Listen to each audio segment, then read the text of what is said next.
पहली खबर है दर्शक, एक तरफ वक्फ कानून पास हुआ है तो दूसरी तरफ मुसलमान सड़कों पर आ गए और कई मंत्री ऐसे हैं, मुस्लिम हैं, ये कह रहे हैं कि काट देंगे। आप सोचिए, ये धमकी दी जा रही है। लेकिन आज दर्शकों आपको बता रहा हूं, एक तस्वीर जो अभी तक सामने आई है वो सवाल खड़े करती है। क्यों मैं ऐसा कह रहा हूं दर्शक? क्योंकि एक तरफ वक्फ कानून जो पास हो चुका है, लेकिन बड़ी संख्या में ऐसे मुस्लिम संगठन के लोग हैं, सियासतदान हैं, जो मुसलमानों को भड़काने का काम कर रहे हैं। और सिर्फ इतना नहीं दर्शकों, ये तस्वीर आप देख लीजिए। मंगलुरु में वक्फ के खिलाफ प्रदर्शन किया गया है। आप यहां पर बड़ी संख्या में मुस्लिम समुदाय के लोगों को देख रहे हैं। एक तरफ हो रहा है विरोध प्रदर्शन और दूसरी तरफ पीएम मोदी दाऊदी बोहरा समाज से मिले। अब आप इन तस्वीरों को देखिए और समझिए दर्शक, कर्नाटक में जोरदार प्रदर्शन किया जा रहा है और यह प्रदर्शन करने वाली भीड़ आजादी मांग रही है, कोई मारने काटने की बात कर रहा है। लेकिन असली तस्वीर क्या है दर्शक? बोहरा दाऊदी समाज जो पीएम से मिला और बताया, उन्होंने क्या बताया कि कैसे वक्फ कानून की वजह से उनको दिक्कत हो रही है। आप सोचिए, वो खुद मुस्लिम है, मुस्लिमों में अल्पसंख्यक है वो, और वो कह रहे हैं कि इस कानून से हमें फायदा होगा क्योंकि वक्फ का नाम लेकर उनकी जमीनों पर कब्जा किया गया है। और एक जगह नहीं दर्शकों, कई जगह है। आज आपको कैसे धमकी दी जा रही है दिखाते हैं। ये तस्वीरें बांग्लादेश की नहीं हैं, जहां हिंदुओं पर अत्याचार किया जा रहा है। ना ही ये तस्वीरें पाकिस्तान की हैं, जहां हिंदू अल्पसंख्यक है, और ना ही ये तस्वीरें किसी इस्लामिक मुल्क की हैं, बल्कि ये तस्वीरें भारत की हैं। कर्नाटक के मंगलुरु में वक्फ कानून के खिलाफ मुस्लिम समुदाय के लाखों लोग इकट्ठा हो गए। वक्फ का मुद्दा अब सुप्रीम कोर्ट में है, लेकिन इसका विरोध करने वालों को शायद कोर्ट पर भरोसा नहीं है। तभी तो कांग्रेस की सरकार वाले कर्नाटक में एक साथ हजारों की संख्या में मुस्लिम इकट्ठा होकर वक्फ का विरोध कर रहे हैं। अड्यार के कन्नूर मैदान में विरोध करने के साथ ही नारे लगाए गए, नारे वक्फ आजादी के। कल्पिसलिके उलमागळु ಈಗಾಗಲೇ ನಿರ್ದೇಶನವನ್ನು ನೀಡಿದ್ದಾರೆ ಪ್ರೀತಿಯ ಸಹೋದರರೇ। ಇಲ್ಲಿ ಶಾಂತಿ कुछ लोग अपनी मजहबी दुकान चलाने के लिए मुसलमानों को भड़का रहे हैं, वक्फ कानून के फायदे ना बताकर उसके नाम पर बरगलाने में लगे हुए हैं। लेकिन ऐसे मुसलमानों को ये तस्वीरें देख लेनी चाहिए।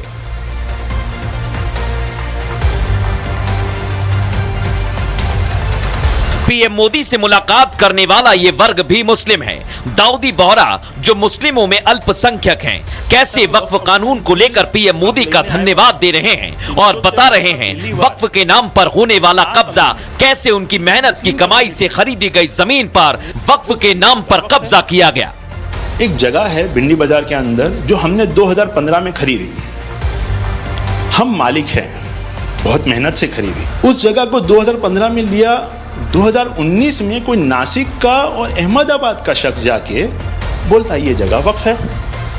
लेकिन कानून की अच्छाई को छिपाकर सरकार पर मुसलमानों को दबाने और संपत्तियां छीनने का झूठा नैरेटिव भी गढ़ा जा रहा है।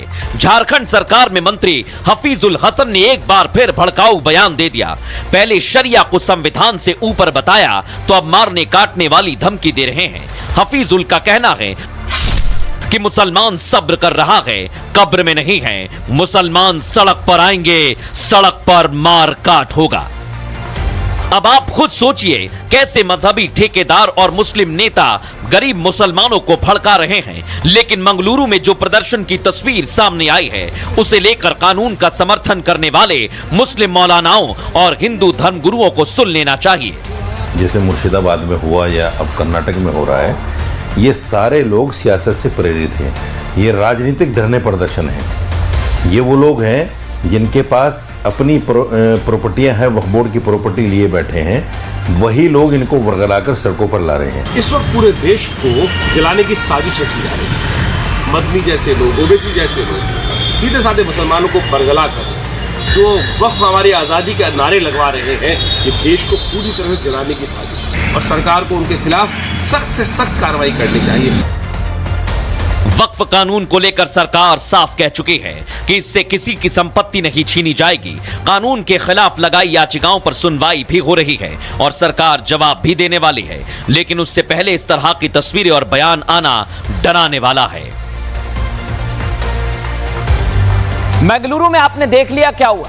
इधर बंगाल अभी भी जल रहा है। बंगाल में उत्तर प्रदेश के सीएम योगी आदित्यनाथ को उतारने की मांग लगातार उठ रही है, क्योंकि योगी जानते हैं कि दंगाइयों का इलाज कैसे करना है। बंगाल में जिस तरह से हिंदुओं को मारा गया, दर्शक, उन्हें हिंसा की आग में झुलसाया गया, इस पर योगी आदित्यनाथ कड़ी प्रतिक्रिया दे चुके हैं।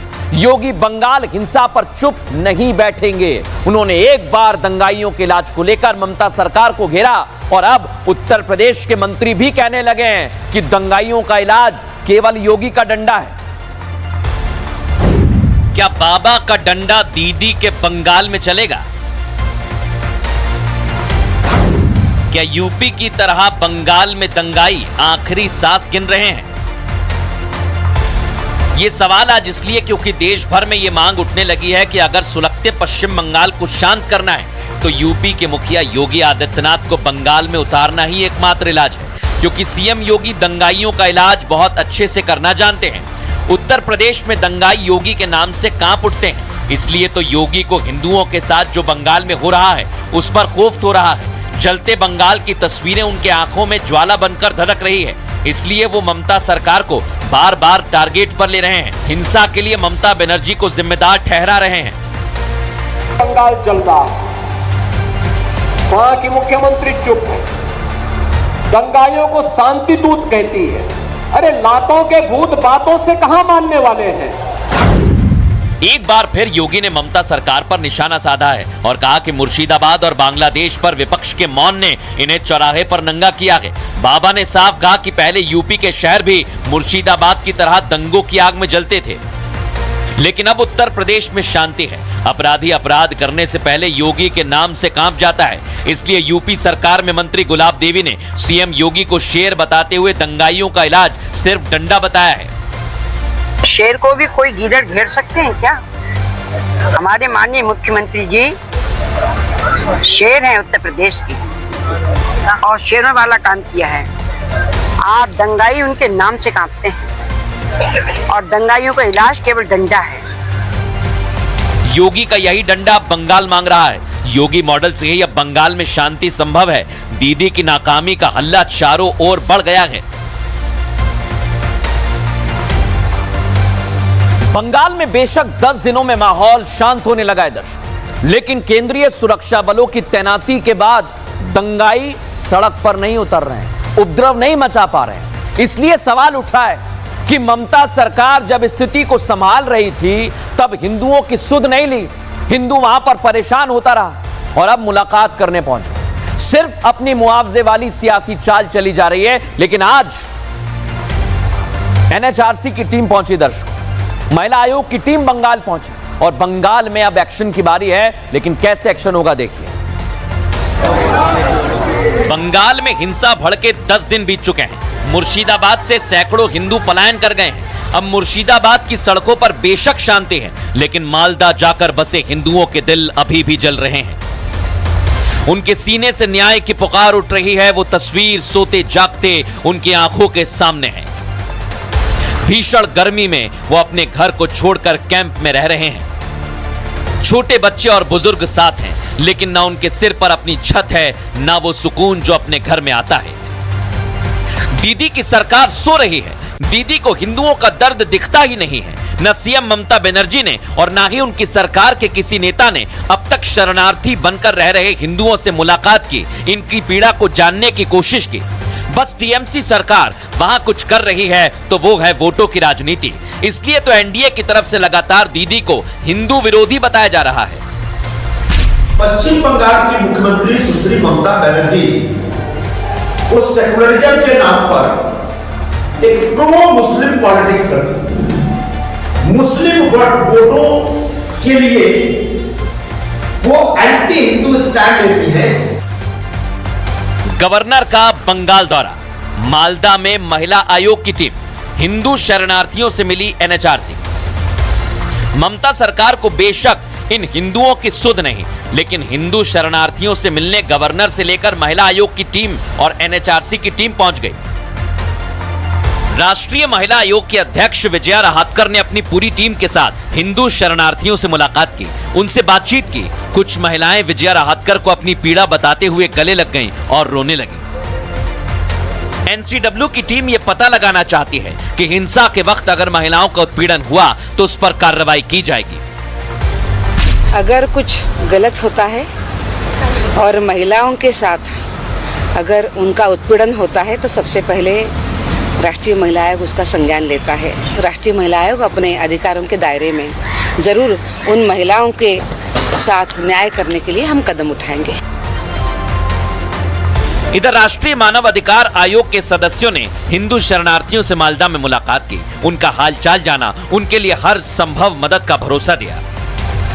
टीम रिलीफ कैंप में जाकर के दौरा कर रही है और ये देखने की कोशिश कर रही है कि जो शिकायत हमको मिली थी, कई सारे हिंदू परिवारों को वहाँ से पलायन करके दूसरी जगह सुरक्षित जगहों पे पनाह लेनी पड़ी है। तो इस पूरे मामले में विक्टिम से मिलकर उनकी बात समझ कर के टीम आएगी और फिर टीम की जो फाइंडिंग्स होंगी, जो रिपोर्ट्स होगी, उसके अनुसार आदेश किया जाएगा। इधर राज्य के राज्यपाल आनंद बोस भी हिंसा पीड़ित हिंदुओं से मिले। उनका कहना है कि जिस तरह की हिंसा बंगाल की सड़कों पर भड़के उसे बर्दाश्त नहीं किया जाएगा। It should never have happened. But the specter of violence is showing its ugly head on and off in Bengal in various places, on the streets of Bengal in many places. This kind of cult of violence can never be tolerated at all. Plan of action to take it in a mission mode. ममता जिस vote bank को बटोरने के लिए ये सब कुछ कर रही हैं, वो मुस्लिम वोट बैंक भी उनसे छिटकता दिख रहा है, क्योंकि पूरे राज्य की मुखिया हैं वो। इस तरह की हिंसा से लोगों में नाराजगी है। बंगाल में ऐसा हुआ क्यों? पलायन हुआ है इस दंगे की वजह से, तो यकीनी तौर पर उस पर जांच होनी चाहिए। सरकार की नाकामी है, ऐसी जगह पर राष्ट्रपति शासन लागू कर देना चाहिए।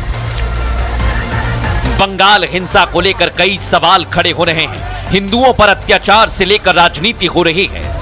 इस हिंसा में बांग्लादेशी आतंकियों की घुसपैठ की बू आती है, जिससे ये सवाल उठता है कि जम्मू कश्मीर में घुसपैठियों के खिलाफ एक्शन शुरू हुआ तो क्या बांग्लादेशी घुसपैठियों पर भी जल्द एक्शन होगा? इधर दर्शकों, देश की राजधानी दिल्ली में बीती रात एक हिंदू लड़के की हत्या कर दी गई। मुस्लिम बहुल इलाका है सीलमपुर। दर्शक, वहां लड़का कुणाल नाम का वहीं पर रहता है और घर से जैसे ही वो बाहर निकला उसके बाद वापस ही नहीं आया। परिवार वालों को पता चला कि उसकी हत्या कर दी गई है। कुणाल की हत्या के बाद इलाके में हंगामा मचा हुआ है। पुलिस ने पूरी फोर्स को वहां पर तैनात किया है, लेकिन इलाके के लोगों का कहना है कि हिंदुओं को वहां पर चैन से नहीं जीने दिया जाता और इसके पीछे मुस्लिम हैं। दर्शक, क्या सीलमपुर बांग्लादेश बन गया है? आज बहुत बड़ा सवाल है। छावनी में तब्दील ये इलाका दिल्ली का सीलमपुर है। सड़क पर प्रदर्शन कर रहे ये लोग सीलमपुर में रहने वाले हिंदू हैं। तमाम लोग जो है वो रोड को जाम करके यानी ब्लॉक करके बैठे हुए हैं। जो लोग हैं, परिजन हैं, वो लगातार जो है नारेबाजी करते हुए नजर आ रहे हैं कि उनको इंसाफ चाहिए और मौत के बदले मौत चाहिए। कुणाल की हत्या से दिल्ली में कोहराम मच गया है और यहाँ योगी मॉडल उतारने की मांग उठने लगी है। इनका मेन टारगेट यही है कि ये यहाँ से अपने घर छोड़ के जाएं, यहाँ से बेच के जाएं। हमारी पूरी सुरक्षा होनी चाहिए, पुलिस यहाँ पर रहनी चाहिए, फांसी की सजा होनी चाहिए या उसका इनकाउंटर होना चाहिए। कुणाल की हत्या के बाद से पूरा सीलमपुर इंसाफ की मांग में जल रहा है। सीलमपुर में रह रहा हर एक हिंदू सड़क पर उतर आया है। हिंदुओं का कहना है कि वहां के कुछ मुसलमानों ने उनका जीना दूभर कर दिया है। सीलमपुर में हिंदुओं के लिए हालात ऐसे हो गए हैं जैसे पाकिस्तान में अल्पसंख्यक हिंदुओं के हैं। हम हिंदू हैं और बहुत ही प्रताड़ना यहाँ पर झेल रहे हैं, तो डर पैदा हो गया, तो हम अपने बच्चों को यहाँ से निकाल कर भेजना चाहते हैं। अब जो रह गया मजबूरी है बेचारों की, तो वो टारगेट बन जाते हैं। पर हिंदू सुरक्षित नहीं है, ये यहाँ पर ये मिनी पाकिस्तान बन चुका है। तिलक वालों को देख के गोली से मारा जाता है। हालात इस कदर खराब हो गए कि लड़कों के इलाके में हत्या की जा रही है और हिंदू लड़कियों के साथ छेड़छाड़ की जाती है। लड़कियां जाएंगी सामान वामान लेने तो लड़कियों के मुंह पे सिरकट का धुआं छोड़ेंगी, लड़कियों को गाली बकते हैं, बच्चे बोलेंगे तो फिर बच्चों को मारने सदर खड़े हो जाते हैं, किसी भी लड़की का हाथ पकड़ लेते हैं। स्कूल जाती हैं लड़कियों को वही घेर लेते हैं, स्कूल जाने का टाइम पे ही सुबह से खड़े हो जाते हैं, जाके लड़कियों की घेर लेते हैं लड़कियों को। हम कब तक लड़कियों को तेरेधारी करेंगे। कुणाल के परिवार वालों का कहना है कि वो घर का कुछ सामान लेने के लिए बाहर निकला था और वहां कुछ मुस्लिम लड़कों ने चाकू से गोदकर उसकी हत्या कर दी। इसलिए अब उसके घर वाले दिल्ली में योगी मॉडल उतारने की मांग कर रहे हैं। दूध लेने के लिए, समोसे लेने के लिए 7:15 बजे खबर आई कि बच्चे को तुम्हारे चाकुओं से गोद दिया। किसी लाला नाम लड़के से बहुत दिन की दुश्मनी चल रही थी, तो वो कहते थे कि हम 11 समाज के बच्चों को मारेंगे मारेंगे मारेंगे। तो बड़े बेरहमी से मारा है, बहुत बेरहमी से सब्जी काटते ना ऐसे मार दिया उसको, हमारा चला गया गरीब का। हमें इंसाफ ये चाहिए, इनको तो फांसी हो, इनकाउंटर हो सर, इनको कानून ऐसा बनाया जाए आगे के लिए डरो, ये घर बेच के जा रहे हैं हिंदू जैसे ना हो बस। सीलमपुर में रह रहा हिंदू अब सड़क पर उतरकर कुणाल को इंसाफ दिलाने की मांग कर रहा है। लोग आरोपियों के एनकाउंटर तक की मांग कर रहे हैं। जैसे यूपी के अंदर योगी जी ने काम कर रखा है, हम भी ये चाहते हैं हमारी बीजेपी की सरकार आ गई है, रेखा गुप्ता ऐसा कोई कार्रवाई करे। तो डर तो हिंदू रहे, नहीं तो हिंदू तो यहाँ सीलमपुर से चला जाएगा जी। जिस तरह से सीलमपुर में हत्याकांड हुआ उससे इलाके में दहशत है। पुलिस प्रशासन इलाके की कानून व्यवस्था को संभालने में जुटा है। ड्रोन से इलाके की निगरानी की जा रही है, लेकिन बड़ा सवाल ये कि हिंदू सीलमपुर में घुट घुट कर जी रहा है और उसे खुल्लम खुल्ला मौत के घाट उतारा जा रहा है। लेकिन आज दर्शकों सवाल ये कि कुणाल मर्डर केस में पुलिस क्या एक्शन ले रही है, क्योंकि अभी तक ये सामने आया है कि कुणाल की हत्या लेडी डॉन ने की है। लेडी डॉन, दर्शकों आप सोचिए जरा, दिल्ली में लेडी डॉन ने कुणाल की हत्या की, उसके माता पिता ऐसा आरोप लगा रहे हैं, लेकिन अभी भी ये गुत्थी उलझी हुई है और पुलिस इस मामले में पड़ताल कर रही है। इस मासूम से चेहरे के पीछे जाकर इस लड़की को मासूम समझने की गलती नहीं पाप होगी, क्योंकि ये वही चेहरा है जो कुणाल की हत्या की मास्टरमाइंड है। जिक्रा नाम की ये लड़की लेडी डॉन है और बेहद खतरनाक बताई जाती है। सीलमपुर में रहने वाली जिक्रा अपना गैंग तैयार कर रही थी। उसकी गवाह उसकी ये वीडियोस हैं जिनमें वो हाथ में पिस्टल लेकर दिखाई देती है। जिक्रा के बारे में बताया गया कि ये जेल में बंद गैंगस्टर हाशिम बाबा की पत्नी जोया के साथ रहती थी। जोया को पुलिस ने अभी कुछ दिन पहले ही गिरफ्तार कर जेल भेज दिया। जोया के जेल जाने के बाद जिक्रा अपना गैंग बना रही थी। फिलहाल उसके साथ कुछ लड़के ही जुड़े थे। उन्हीं लड़कों का नाम कुणाल की हत्या में सामने आया है जो जिक्रा के साथ थे।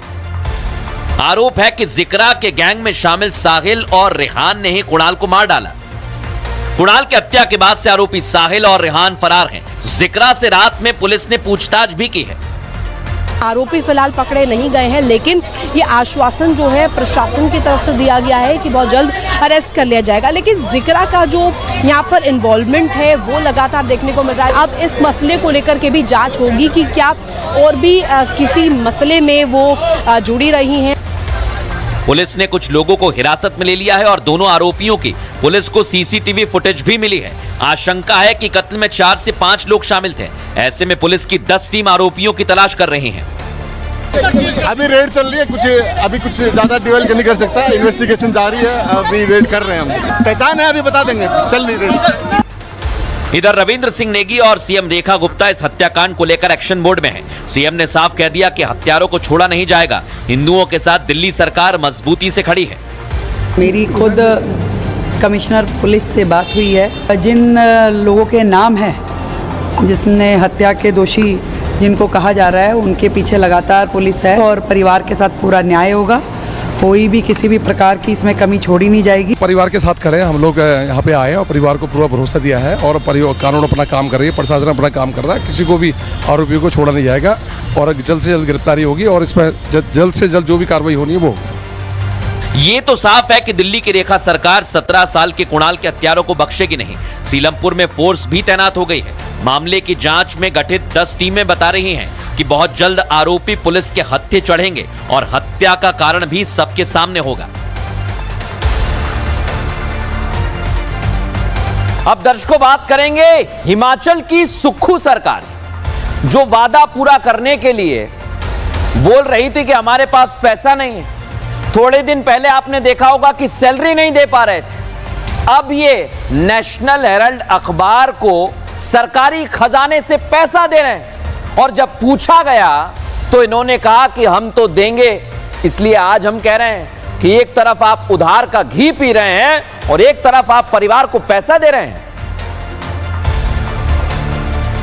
जिस नेशनल हेराल्ड केस को लेकर गांधी परिवार की मुसीबतें बढ़ी हैं, ईडी की चार्जशीट में सोनिया और राहुल गांधी को आरोपी बनाया गया है और उन पर अब गिरफ्तारी की तलवार भी लटक रही है। उस केस की आंच अब हिमाचल प्रदेश पहुंच गई है। हिमाचल सरकार जो सरकार बनने के बाद से ही सरकारी खजाना खाली होने का रोना रोती है, उस हिमाचल की सुक्खू सरकार ने पिछले 2 सालों में नेशनल हेराल्ड अखबार को लाखों के विज्ञापन दे दिए और इसी को लेकर अब बीजेपी की सरकार सवाल उठा रही है कि जनता के टैक्स के पैसे से विज्ञापन क्यों? कोई नेशनल हेराल्ड पढ़ता है क्या?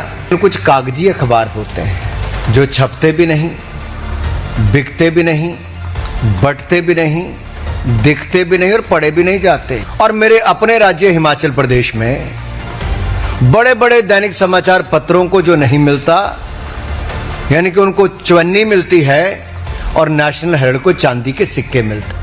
नेशनल हेराल्ड अखबार को विज्ञापन देने का शोरगुल हुआ तो सुक्खू सरकार से सवाल पूछा गया, लेकिन जनता से किए वादे तो अधूरे हैं। लेकिन विज्ञापन को लेकर कह रहे हैं कि अखबार उनका है और विज्ञापन देते रहेंगे। नेशनल हेराल्ड हमारी अपनी अखबार है, हम उसमें खूब विज्ञापन देते रहेंगे। हेराल्ड केस को लेकर कांग्रेस ने कुछ दिन पहले देश भर में प्रदर्शन किया था और लगातार ईडी और सरकार के खिलाफ प्रदर्शन किया जा रहा है और तमाम आरोपों को गलत बताया जा रहा है।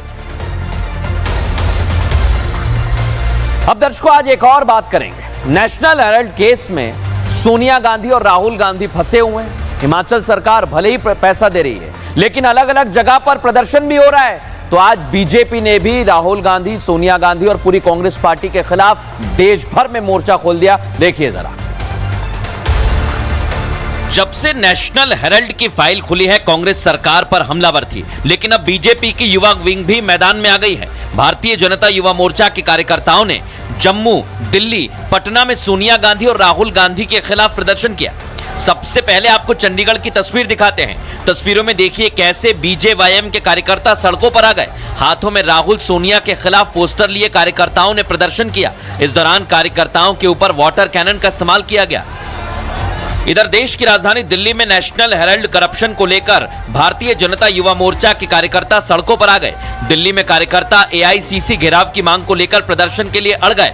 प्रदर्शन का नेतृत्व दिल्ली बीजेपी अध्यक्ष वीरेंद्र सचदेवा करते दिखाई दिए। इस दौरान वीरेंद्र सचदेवा ने बयान दिया कि जो घोटाला करेगा उस पर कानून का शिकंजा जरूर कसेगा। नेशनल हेराल्ड देश के साथ गद्दारी, भ्रष्टाचार, चोरी और षड्यंत्र का केस है। सीधा सीधा मनी लॉन्ड्रिंग का केस है। अगर इन्होंने कुछ नहीं किया तो डरते क्यों हैं? लेकिन 2000 करोड़ की प्रॉपर्टी आप 50 लाख में दिखाते हो तो आपको जांच एजेंसी को जवाब देना पड़ेगा। हेराल्ड करप्शन केस को लेकर ईडी ने राउज एवेन्यू कोर्ट में चार्जशीट दाखिल कर दी है, जिस पर सुनवाई 25 अप्रैल को होने वाली है और उससे पहले ही कांग्रेस और बीजेपी दोनों एक दूसरे पर हमलावर है। जम्मू में भी राहुल सोनिया गांधी के करप्शन के खिलाफ जमकर प्रदर्शन किया गया।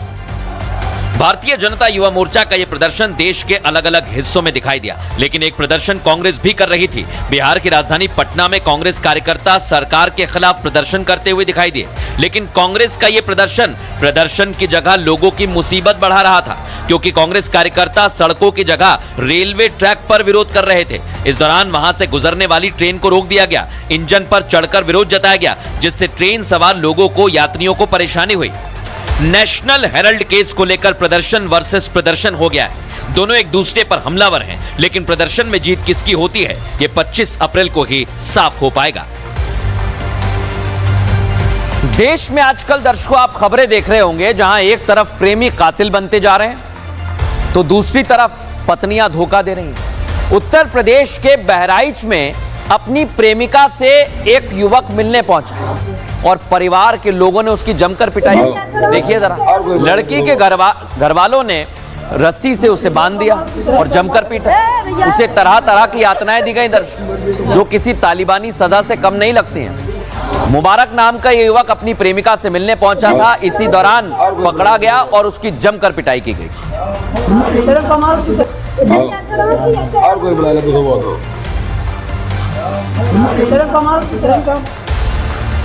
और फिलहाल दर्शकों न्यूज का एक्स्ट्रीम इतना है। एक छोटा सा ब्रेक ले रहे हैं, जल्द हाजिर।